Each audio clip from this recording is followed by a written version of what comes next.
मेरे प्रिय विद्यार्थियों, आप सबको मेरा नमस्कार। आप सभी बच्चों का गोस्वामी ऑनलाइन क्लास में हार्दिक स्वागत है। बच्चों, मैंने पिछले वीडियो में हिंदी व्याकरण की शुरुआत की थी, जहां मैंने भाषा, लिपि और व्याकरण की शुरुआत की थी और मैंने जहां आपको भाषा के बारे में बतलाया था कि भाषा क्या है, भाषा का महत्व क्या है, साथ ही साथ भाषा के कितने रूप होते हैं। एक लिखित होता है और एक मौखिक होता है। ये भी मैंने आपको पिछले वीडियो में बतलाया था। इसके बाद मैंने आप लोगों को बोली क्या है, उपभाषा क्या है, राष्ट्रभाषा क्या है और राजभाषा क्या है, इन सब को मैंने आपको पिछले वीडियो में जानकारी दी थी। उम्मीद करता हूं कि आप अच्छी तरह से समझ गए होंगे। अगर आपको समझ में नहीं आया हो तो आप मेरे YouTube channel Goswami sir online class को सब्सक्राइब करें और उस चैनल में जितने भी वीडियो दिए गए हैं आप उसे देखें और समझने का प्रयास करें। तो आइए आज हम लोग जानते हैं और समझने का प्रयास करते हैं, सीखने का प्रयास करते हैं लिपि। आज हम लोग लिपि के बारे में जानेंगे कि लिपि क्या है और लिपि का महत्व क्या है। तो बच्चों, आइए हम लोग शुरुआत करते हैं लिपि से। लिपि का अर्थ क्या हुआ कि अक्षरों को लिखित रूप देने के लिए अक्षर चिन्ह मान लिए जाते हैं। कुछ अक्षर चिन्ह है जिसको हम लोग मानते हैं। इन्हीं माने गए अक्षर चिन्हों को लिपि कहते हैं। फिर से समझने का प्रयास करेंगे। अक्षरों को लिखित रूप देने के लिए कुछ अक्षर चिन्ह मान लिए जाते हैं। इन्हीं माने गए अक्षर चिन्हों को हम लिपि कहते हैं। तो ये लिपि की परिभाषा हुई। अक्षर चिन्ह बहुत सारे हैं, इनको हम लिखित रूप देते हैं। तो अक्षरों को जब हम लिखित रूप देंगे तो वह क्या हो जाता है? लिपि हो जाता है। वह अक्षर चिन्ह लिपि बन जाता है। अतः किसी भाषा को लिखने की विधि या तरीके को लिपि कहते हैं। फिर से आप समझेंगे कि किसी भाषा को लिखने की विधि या तरीके को लिपि कहते हैं। भाषा, मैंने पिछले वीडियो में भाषा के बारे में बताया था कि भाषा क्या है। तो अपने विचारों को प्रकट करना, या वह लिखित हो या मौखिक हो। अगर हम लिखित प्रकट करते हैं या मौखिक प्रकट करते हैं तो वह हमारा भाषा होता है। जैसे भाषा बहुत सारे हैं, विश्व में कई भाषाएं बोली जाती है। उनमें अंग्रेजी है, हिंदी है, तमिल है, मैथिली है, रोमन है, फारसी है, उर्दू है, बहुत सारे भाषाएं बोली जाती है। चीनी भाषा भी है। आपका अंग्रेजी भाषा जो विदेशों में अधिकतर बोली जाती है। तो विश्व के कई देशों की भाषाएं अलग अलग होती है। यहाँ उन भाषाओं को एक अक्षरों के द्वारा एक लिपिबद्ध किया जाता है। एक चिन्ह, अक्षर चिन्ह के द्वारा लिपिबद्ध किया जाता है। तो किसी भी भाषा को लिखने की विधि या तरीके को लिपि कहते हैं। तो ध्यान रखेंगे कि किसी भाषा को लिखने की विधि या तरीके को लिपि कहते हैं। प्रत्येक भाषा की अपनी लिपि होती है। जो भी भाषा हो, चाहे वह हिंदी हो, अंग्रेजी हो, उर्दू हो, चीनी हो, जापानी हो, जो भी भाषा हो, तो हर भाषा की अपनी लिपि होती है। कुछ भाषाएं अलग अलग होने पर भी उनकी लिपि एक हो सकती है। कहने का अर्थ है कि बहुत सारे भाषाएं हैं, तो उनमें से कुछ एक या दो या तीन की भाषा की लिपि एक हो सकती है। जैसे मान लिया जाए कि संस्कृत और हिंदी, तो हिंदी और संस्कृत की जो भाषा का जो लिपि है वह है देवनागरी। तो ये दोनों अलग अलग भाषा है, संस्कृत भी अलग है और हिंदी भी अलग है, लेकिन दोनों की लिपि क्या है? देवनागरी है। तो कुछ भाषाएं अलग अलग होने पर भी उनकी लिपि एक हो सकती है। उदाहरण जैसे संस्कृत और हिंदी भाषा की लिपि देवनागरी है, जबकि पंजाबी भाषा की लिपि गुरुमुखी है और उर्दू भाषा की लिपि फारसी है, अंग्रेजी भाषा की लिपि रोमन है। तो याद रखेंगे बच्चों कि संस्कृत और हिंदी की लिपि देवनागरी, पंजाबी की लिपि गुरुमुखी और उर्दू भाषा की लिपि फारसी और अंग्रेजी भाषा की लिपि रोमन होती है। तो ये थे लिपि। फिर से समझें कि अक्षरों को लिखित रूप देने के लिए अक्षर चिन्ह मान लिए जाते हैं। इन्हीं अक्षर चिन्हों को, माने गए अक्षर चिन्हों को लिपि कहते हैं। किसी भी भाषा को लिखने की विधि या तरीके को क्या कहते हैं? लिपि कहते हैं। और प्रत्येक भाषा की अपनी अपनी लिपि होती है। आइए अब हम देखते हैं कि भाषा का क्या महत्व है, लिपि का क्या महत्व है। तो लिपि का महत्व, यदि लिपि न होती तो ज्ञान विज्ञान को सुरक्षित रख पाना असंभव था। अर्थात कि अगर लिपि नहीं होती तो जो आज ज्ञान विज्ञान की जो हम बात करते हैं, ज्ञान विज्ञान की जो बातें जानते हैं, समझते हैं, सुनते हैं, तो ये इसको सुरक्षित रख पाना किसी भी तरह से संभव नहीं था। इसलिए लिपि का होना अति अनिवार्य है। तो यदि लिपि नहीं होती तो ज्ञान विज्ञान को सुरक्षित रख पाना असंभव था। समाज का सारा ज्ञान, हम जिस समाज में रहते हैं तो उस समाज का सारा ज्ञान लिखित और मुद्रित का अथवा छपा, लिखित, छपे हुए पुस्तक, तो समाज का सारा ज्ञान लिखित और मुद्रित पुस्तकों के रूप में सुरक्षित है। यह लिपि के कारण ही संभव है। आज कई संग्रहालयों में, कई पुस्तकालयों में, कई भाषाओं में पुस्तकें मौजूद हैं और ये सारे पुस्तकें छपे हुए हैं, मुद्रित हैं। और हर जितने भी पुस्तकें आपको पुस्तकालयों में नजर आती है, वो पुस्तकें सबकी भाषा अलग होती है और सबकी अपनी अपनी लिपि होती है। जैसे अंग्रेजी भाषा की जो भी पुस्तकें हैं उसकी लिपि देवनागरी है। उर्दू भाषा की जितनी भी पुस्तकें आपको मिलती है उसकी लिपि फारसी है, तथा संस्कृत और हिंदी भाषा की लिपि देवनागरी है। तो ये याद रखने वाली बात है बच्चों। आइए अब हम लोग चलते हैं व्याकरण, कि व्याकरण क्या है, व्याकरण हमें जानना क्यों जरूरी है और व्याकरण का अर्थ क्या है। तो आइए अब हम लोग देखते हैं व्याकरण की ओर। आइए अब हम लोग सीखते हैं व्याकरण, कि व्याकरण क्या है, व्याकरण हमें जानना क्यों जरूरी है, व्याकरण हमें पढ़ना क्यों जरूरी है, व्याकरण हमें समझना क्यों जरूरी है। तो बच्चों, हम बहुत सा चाहे पत्र लिखते हैं, निबंध लिखते हैं, अनुच्छेद लिखते हैं, या कोई वाक्य लिखते हैं या शब्द लिखते हैं, तो वहां हम कई गलतियां कर बैठते हैं, कुछ अशुद्धियां आ जाती है। कभी हम अशुद्ध वाक्य लिख देते हैं, कभी हम अशुद्ध शब्द लिख देते हैं, मात्राएं सही नहीं लगा पाते हैं, मात्राओं में समझ नहीं पाते कि कौन सी मात्रा किस शब्द में उचित होगा या कौन सा शब्द किस वाक्य के लिए उचित होगा। तो कई तरह की हम गलतियां करते हैं। तो इन गलतियों को अगर हम सुधारते हैं, हम सुधारने का प्रयास करते हैं, तो इसके लिए हमें कुछ नियम होते हैं और इन नियमों को जानना हमें बहुत जरूरी है। तो जो हमें शुद्ध लिखना या शुद्ध पढ़ना या बोलना सिखाता है वही व्याकरण है।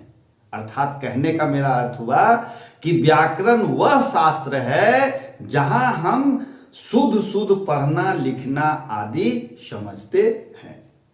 बच्चों, हर भाषा का अपना व्याकरण होता है, चाहे वह हिंदी हो, अंग्रेजी हो, या फिर चीनी भाषा हो, जापानी भाषा हो। कहने का मतलब है कि जो भी भाषा हो तो हर भाषा का अपना अपना व्याकरण या ग्रामर होता है। तो हिंदी भाषा का भी अपना व्याकरण है, अंग्रेजी भाषा का भी अपना व्याकरण है, जहां आप noun, pronoun, tense, verb, speech, direct speech, indirect speech इत्यादि को सीखते और जानते हैं। हिंदी में भी हम और संस्कृत में हम वचन, काल, समास, कारक, संज्ञा, सर्वनाम, लिंग, विशेषण आदि भी सीखते हैं। कहने का अर्थ मेरा यह हुआ कि हर भाषा का अपना व्याकरण है। तो हिंदी का भी अपना व्याकरण है और संस्कृत का भी अपना व्याकरण है और अंग्रेजी का भी अपना व्याकरण है।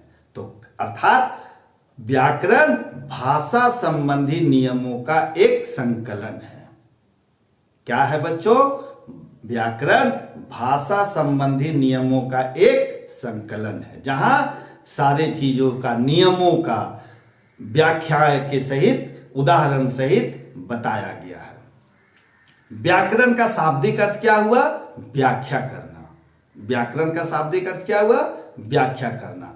तो यह व्याख्या केवल भाषा में ही होती है, किसी अन्य में नहीं।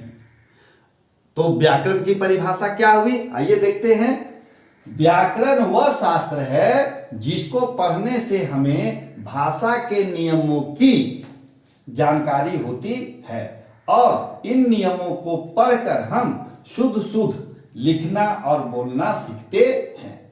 परिभाषा फिर से याद रखेंगे कि व्याकरण वह शास्त्र है जिसको पढ़ने से हमें भाषा के नियमों की जानकारी होती है और इन नियमों को हम पढ़कर हम शुद्ध शुद्ध लिखना और बोलना सीखते हैं या सीख जाते हैं।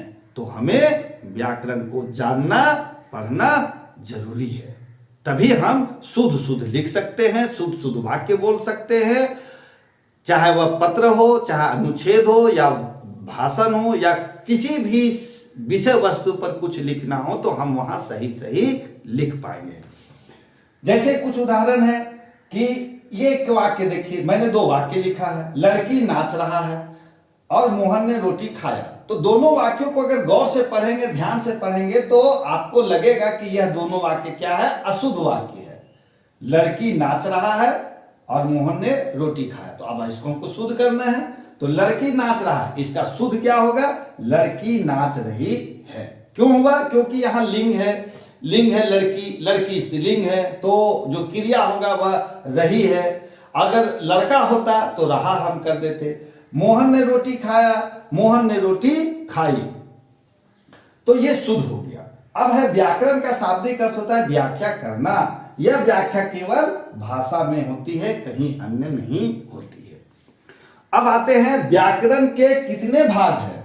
व्याकरण के 3 भाग हैं। कितने भाग हैं? 3। पहला वर्ण विचार, दूसरा शब्द विचार और तीसरा वाक्य विचार। तो अभी हम आपको संक्षिप्त रूप में इन तीनों भागों का जानकारी देंगे। वर्ण विचार, शब्द विचार और वाक्य विचार। इसके बाद हम नेक्स्ट वीडियो में आपको वर्ण विचार के बारे में विस्तृत जानकारी देंगे, जहां आपको स्वर वर्ण, व्यंजन वर्ण, वर्ण का महत्व, वर्ण क्या है, कौन कौन से वर्ण स्वर होते हैं, कौन कौन से वर्ण व्यंजन होते हैं इत्यादि की जानकारी हम आपको अगले वीडियो में देंगे। अभी हम लोग सिर्फ वर्ण विचार, शब्द विचार और वाक्य विचार के बारे में थोड़ी बहुत जानकारी प्राप्त करते हैं। तो आइए हम चलते हैं वर्ण विचार की ओर कि वर्ण विचार का क्या है।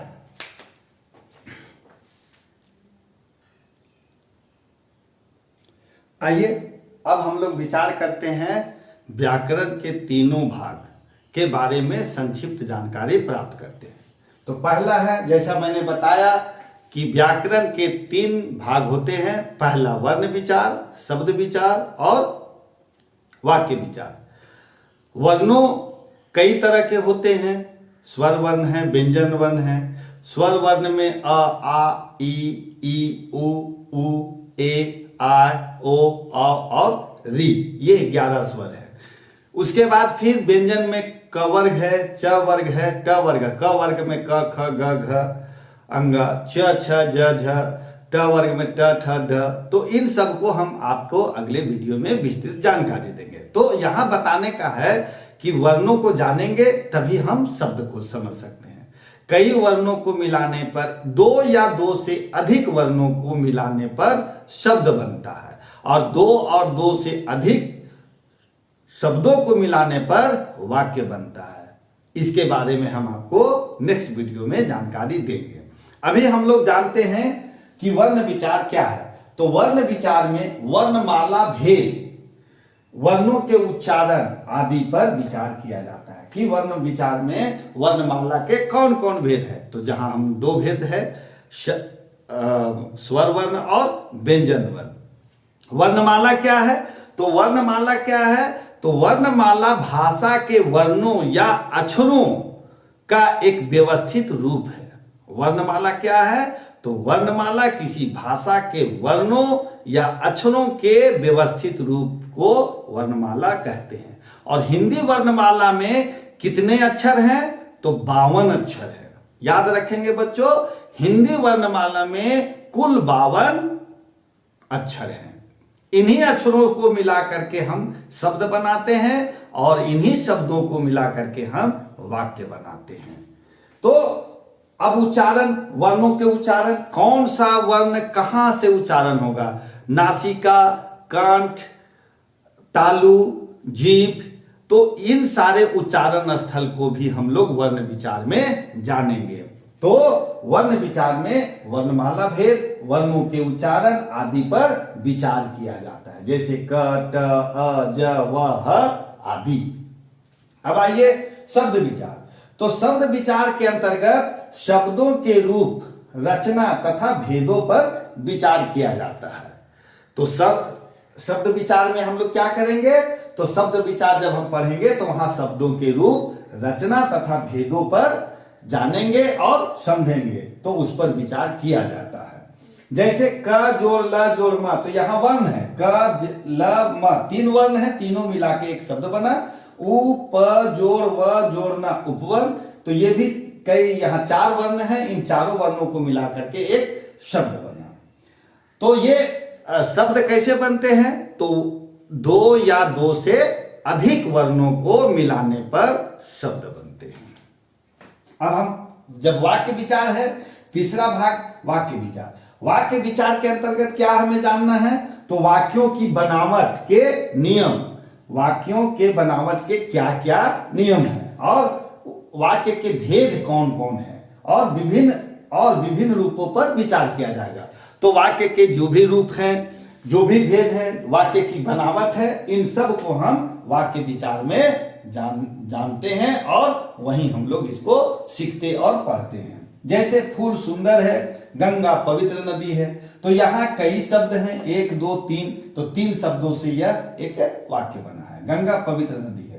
कहने का अर्थ हुआ कि वर्णों को मिलाने से, 2 या 2 से अधिक वर्णों को मिलाने से शब्द बना, और 2 या 2 से अधिक शब्दों को मिलाने पर क्या बना?